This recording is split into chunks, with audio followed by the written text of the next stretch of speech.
Hello दोस्तों, तो मैं कुलजीत आज फिर से आपका एग्जामपुर में स्वागत करता हूं। तो आज है 11 दिसंबर और हम करने जा रहे हैं करंट अफेयर मिसाइल।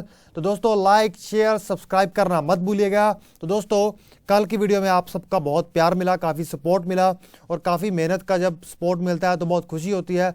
दोस्तों मैंने कल एक टारगेट दिया था तो सब लोगों ने वो पूरा किया, तो मैं आज उम्मीद करता हूं कि वो आज जो नया टारगेट दूंगा लाइक्स का वो भी आज अचीव करेंगे। तो 2000 लाइक्स आपको इस वीडियो पे कम से कम देने हैं। अगर आप इसको क्रॉस करके और आगे भी ले जाओगे तो बहुत खुशी वाली बात होगी।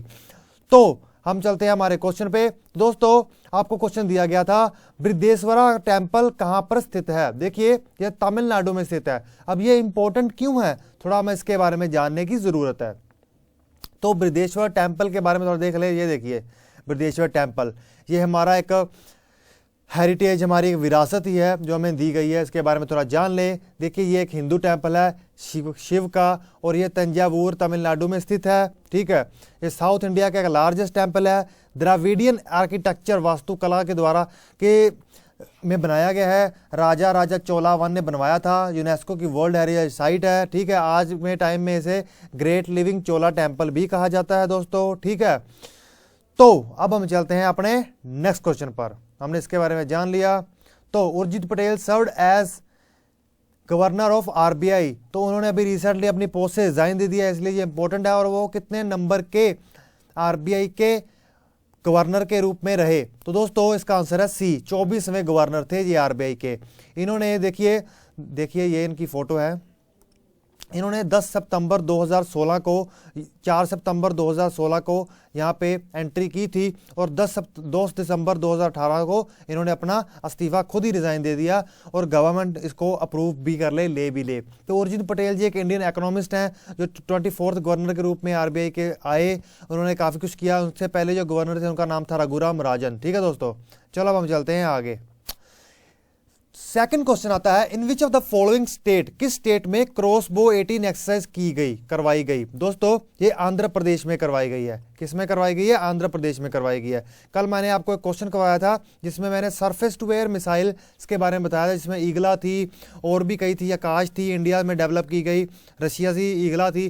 तो इसका जो मेन नाम था, जो एयर स्ट्राइक का जो करवाएगी जो एक्सरसाइज की गई इंडिया में, इंडिया की इन सरफेस टू एयर मिसाइल्स की हुआ है, क्रॉसबो नाम उसका था। ठीक है दोस्तों, ये जरूरी क्यों है? सबसे पहले तो ये अपने प्रकार की पहली एक्सरसाइज की गई इंडिया में और दूसरा क्यों, कहीं ना कहीं ये दूसरे देशों को सिग्नल भी था कि अब हमारा देश की बाउंड्रीज प्रोटेक्टेड है। अगर आप दूसरे देश से यहाँ पे न्यूक्लियर वॉरहेड भेजोगे तो हम आपको उसी देश में ही नष्ट कर डालेंगे।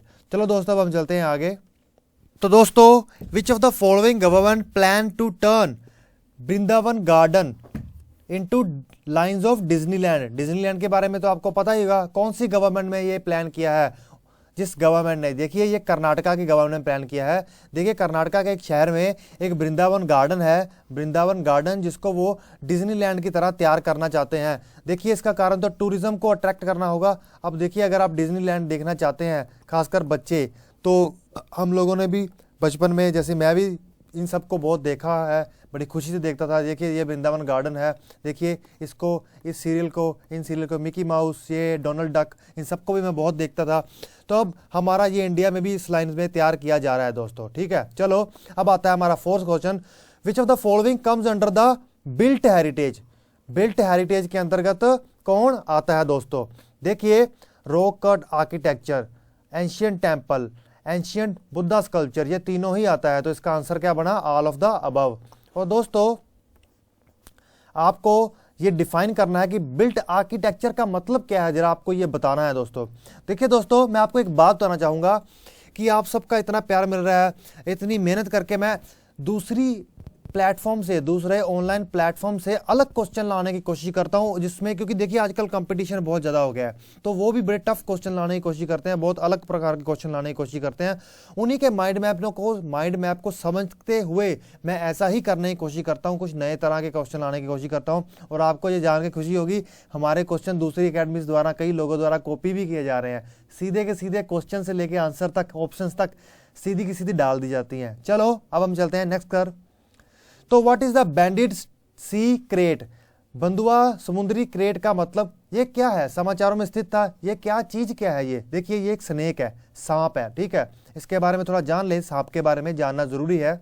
तो इसको, इसका दूसरा नाम येलो लिप्ड सी क्रेट भी कहा जाता है। देखिए येलो लिप्ड मतलब इसके लिप्स येलो कलर के होंगे। ये वेनोमस स्नेक है, वेनोमस जहरीला है, ये समुद्रों में पाया जाता है। India Pacific oceanic waters, Indo Pacific oceanic waters में पाया जाता है। ये देखिए जहाँ पर भी लाल सपोर्ट है वहाँ पर ये पाया जाता है। और अंडमान और निकोबार यहाँ पर स्थित है। और देखिए ये न्यूज़ में क्यों था, क्योंकि ये अंडमान और निकोबार आइलैंड के पास पाया गया है, यहाँ के बीचेस में, ठीक है दोस्तों। चलो अब हम चलते हैं आगे। तो what is the smart Terai recently news में था स्मार्ट तराई, बहुत से लोगों ने पढ़ा होगा। ये क्या है दोस्तों, ये एक हैट है, ये टोपी है। इसके बारे में थोड़ा देख लें, थोड़ा डिटेल में जान ले कि तराई है तो स्मार्ट क्यों है, ठीक है। चलो ये देखिए ये लड़का है, इसने ये टोपी बनाई है। देखिए ये एक ट्रेडिशनल हैट थी, क्या थी, एक ट्रेडिशनल हैट। देख किस लिए इस्तेमाल की जाती थी, जो एग्रीकल्चर लेबरर्स हैं उनको सन और ज़्यादा बारिश से बचाने के लिए ये बम्बू से बनाई गई है। ये देखिए आपके सामने दिख रही है कितनी बड़ी है। इस बच्चे ने, इस लड़के ने क्या किया, इसको एक सोलर पावर गैजेट बना दिया, मतलब सोलर पावर गैजेट्स इसमें फिट कर दिए और एक तरह का इसको स्मार्ट तराई बना दिया। पहले तो इसका नाम सिर्फ तराई था, ट्रेडिशनल नाम, जो बम्बू से बनी है, जो क्या करती है, प्रोटेक्ट करती है। लेकिन उसने जब इसको सोलर जनरेटर बना दिया कि एक तरह से सोलर पावर से जनरेट कर सके और कम से कम मोबाइल वगैरह तो चार्ज कर ही सके, मतलब एक एग्जांपल के लिए बोल रहा हूँ, तो उसने इसको नाम दिया अपनी तरफ से स्मार्ट तराई। काफ़ी क्रिएटिविटी है और क्रिएटिविटी को लेके तो इंडिया बहुत कुछ कर ही रहा है। मैंने आपको हाल ही के जो हमारे करंट अफेयर की वीडियोस है उसमें बहुत कुछ बताया ही है मैंने आपको। चलो दोस्तों 7वां क्वेश्चन आता है, which of the following organized, किसने ऑर्गेनाइज किया, Indian forum on Chinese conference, भारतीय मंच चीनी सम्मेलन पर। देखिए हर देश दूसरे देश की जांच करता ही रहता है, उसकी स्ट्रेटजीज की, उसकी पॉलिसीज की, उसी तरह से इंडिया में भी होती है। चलो इसका आंसर है ए बी सी, तीनों ही इसके आंसर है, ऑल ऑफ द अबव इसका आंसर है दोस्तों, आप नोट कर लीजिएगा, इंपॉर्टेंट है।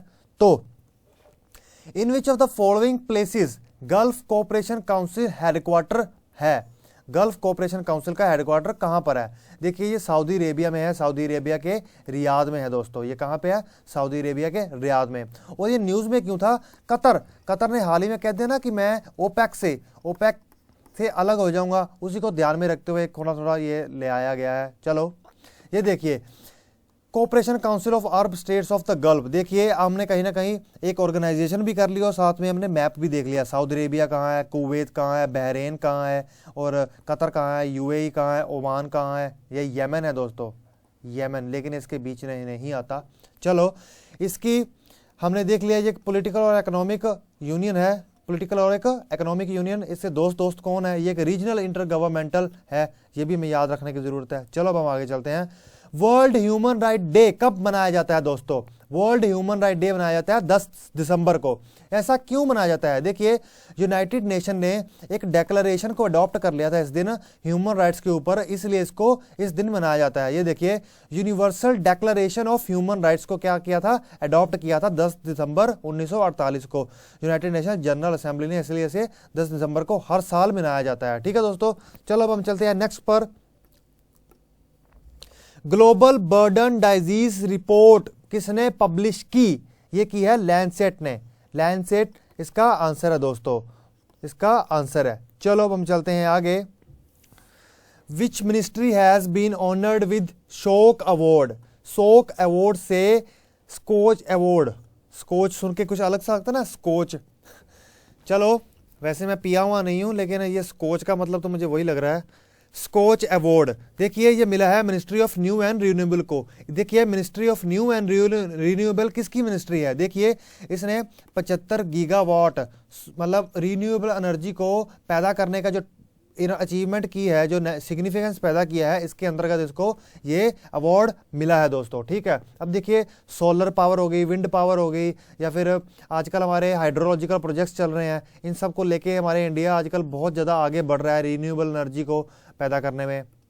चलो इससे पोल्यूशन कम होगा। एव्या इंदिरा एयरफोर्स एक्सरसाइज, एव्या इंदिरा वायुसेना अभ्यास किन दो देशों के बीच हुआ, देखिए ये इंडिया और फ्रांस के बीच में हुआ। इसकी स्पेशलिटी क्या है दोस्तों इस कि देखिए ये इंडिया में होने जा रहा है, ठीक है। हमारे फाइटर जेट लड़ाकू विमान तो भाग लेंगे, जो रशिया के लड़ाकू विमान भी क्या करेंगे इसमें भाग लेंगे।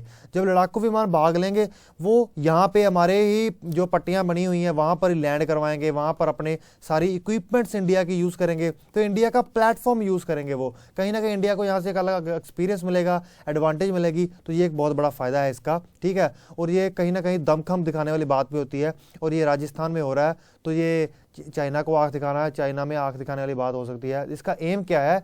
Toward anti terrorist operation in bilateral scenario. ये देखिए कोई है आप में से जो एयरफोर्स पायलट बनना चाहता है? जरा रिप्लाई दीजिएगा, मुझे मजा आ जाएगा सुन के। चलो अब आता है आपके पास question of the day. In which of the following place international conference on sustainable water management हुई? और आपको यह भी बताना है कि ये किसके द्वारा ऑर्गेनाइज की गई। अगर आप इसका एम बता सके तो बहुत अच्छा है बच्चों, और मैं आप सबको शुभकामनाएं देता हूं। और देखिए आप हमारी मेहनत को और अपनी मेहनत को ज़्यादा से ज़्यादा सफल कराइए, ज़्यादा से ज़्यादा वीडियो को शेयर कीजिए। और मैं फिर से आपका एग्जामपुर में आने के लिए थैंक्स करता हूँ फ्रेंड्स। Okay bye.